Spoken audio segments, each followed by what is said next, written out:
Margery Kempe, Holy or Heretic. Margery Kempe lived from 1373 to 1439. She was born in Bishop's Lynn, now called King's Lynn, Norfolk in England. She came from a prosperous family, her father being the mayor of Bishop's Lynn 5 times and a member of Parliament twice. When Margery was 20, she married John Kempe. She had an unremarkable and average life of a wealthy woman in the Middle Ages. So what is so special about Margery Kempe? Kempe's autobiography, The Book of Margery Kempe, is considered the first autobiography written in English. This book was written by 2 different scribes because Kempe was never educated in reading or writing. Although Kempe was illiterate, she had obtained great understanding of theology by listening to sermons and memorized multiple religious songs and important passages of the Bible. Kempe was also a well-known Christian mystic. She believed that she saw and experienced the presence of Jesus, his mother Mary, and other religious figures. Her first life-changing supernatural experience occurred after the birth of her first child. Kempe became ill with visions of demons attacking her.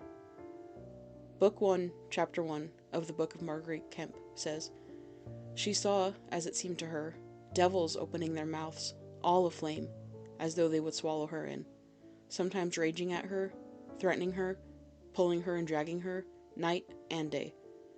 And also the devils cried out at her with great threats, and told her to forsake her Christianity, her faith, and deny her God." After months of this crisis of visions and acting out towards her friends and family, she saw a vision of Jesus that stabilized her mental state. Jesus descended, sat on her bedside, and asked, "Daughter, why have you forsaken me, and I never forsook you?" Following the failures of her brewing and milling businesses, which she saw as done by God to turn her to righteousness, Kempe received her next vision. She heard a melody as sweet and delectable as if she had been in paradise. This was the vision that convinced Kempe to change the way she was living. She felt called to live a life of chastity. However, she couldn't, because the marriage debt required her to continue sleeping with her husband and having children. And after this time, she never wished to have intercourse with her husband, for the debt of matrimony was so abominable to her that it seemed to her that she would rather eat or drink slime, or the muck in the gutter, than to consent to any bodily intercourse. But he would have his will, and she obeyed with great weeping and lamenting, because she could not live chastely. This passage is an extremely upsetting retelling of Kempe's inability to consent to sex. Margery's husband eventually agreed to chastity, but not until he decided he was ready, and after they had had 14 children. How did Margery Kempe's desire for a chaste life reflect the expectations for women in the Middle Ages? And how does Margery's gender affect her religious practices and acts of piety? What was the role of religious women in 15th century England? In general, women were not in positions of power or authority. They were regularly hated, scorned, called crazy, or imprisoned by the townspeople, who were annoyed, or by the religious organizations that had no desire to grant women the elevated relationship with God that was held by priests or archbishops. In Dr. Carmel Lockry's Margery Kempe and the Translations of the Flesh, they discuss the Aristotelian ideas of women as the body and men as spirit, and how these ideas reinforced the repression of women and their bodies. Lockry states, "Woman was identified not with the body, but with the flesh, which stood for all of the heaving powers allied against the spirit. In a biblical context, flesh and spirit are opposed to each other. Flesh is sinful desires, such as lust, while spirit is the path to everlasting life." In the Middle Ages, this understanding of women as flesh meant that women themselves were the causes of perverseness, distractions from righteousness, and deception. Chastity and purity for women then required restraint, repression, submission, and integrity. Lockry explains integrity as viewed as a repairing of the natural but dangerous accessibility of the female body, becomes the spiritual and moral standard for religious women in the Middle Ages. The natural grotesqueness of the woman's body is thus corrected through moral and physical enclosure. One well-known religious woman in England during the time of Margery Kempe was an anchoress named Julian from Norwich, England. An anchoress was a woman who dedicated her life to religious study and social isolation. A ceremony similar to a funeral would be performed, as an anchoress was to be dead to the world. They would be closed into small rooms connected to a church and only interact with other people for confession, meetings for counseling, and receiving food. They would then spend the rest of their lives in this small cell. This was one of the only positions of authority for women in the church. Julian was a Catholic mystic who wrote about her visions of Christ in her book called Revelations of Divine Love. This text is the only surviving English work by an anchoress, and is also the earliest surviving English work confirmed to be written by a woman. During Kempe's pilgrimage to Norwich, she met with Julian for spiritual counseling. Julian was well respected in her community, but she reached this position by repressing not only her desires of the flesh, but by refusing nearly all human contact and aspects of life. She earned her respect by being unseen, unheard, and non-existent, except by the few people that she could interact with.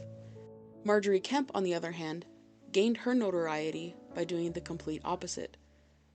Kempe was a controversial person in her communities because of her extreme, passionate, and constant religious practices. She also held her ground with theological knowledge when challenged by religious authorities, including the Archbishop of York. Her displays of piety disturbed and annoyed many townspeople and laypeople, people involved in the church but not in any positions of authority. She was arrested and accused of Lollardy. The Lollards were followers of John Wycliffe. They were one of the first Christian Reformation movements towards Protestantism. They advocated for more personal relationships with God, without needing to pray through priests, confessions, or intercession through the saints. They also saw the Eucharist, or the Communion, as symbolic instead of the Catholic Orthodox belief that the transmutation of Christ's body into bread was literal. The Lollards were seen as heretics and often imprisoned and sometimes sentenced to death. Kempe was accused of Lollardy for blurring the line between the acceptable sharing of faith and the prohibited act of preaching as a woman. In Dr. Liz Herbert McAvoy's book, Authority and the Female Body in the Writings of Julian of Norwich and Margery Kempe, she addresses the voice of women and how that voice was often hated and feared. She says, "It was Eve's untrammeled desire for knowledge and experience which led to the inappropriate use of her voice to persuade Adam to eat the apple. It was thus a woman's voice which had separated humankind from God. A woman's voice and her nature of flesh made her dangerous to the salvation of every soul that heard her. In addition to her just annoying the people around her, they also feared being deceived, as Adam had in the Garden of Eden." Kempe lived in a time when reading, interpreting, and teaching the Bible was restricted to men. Only men were given access to a relationship and knowledge of God. This caused mystics to relate their relationships with the divine in very different ways.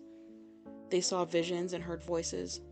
They experienced God through purely personal means, receiving spiritual gifts to prove this privilege to themselves, their followers, and everyone else.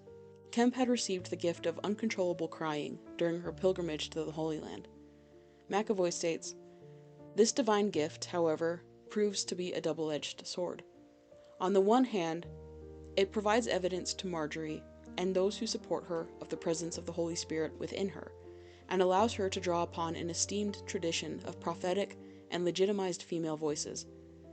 On the other, its text will be misunderstood by all but a handful of her acquaintances and will frequently be the instigator of situations of intense danger."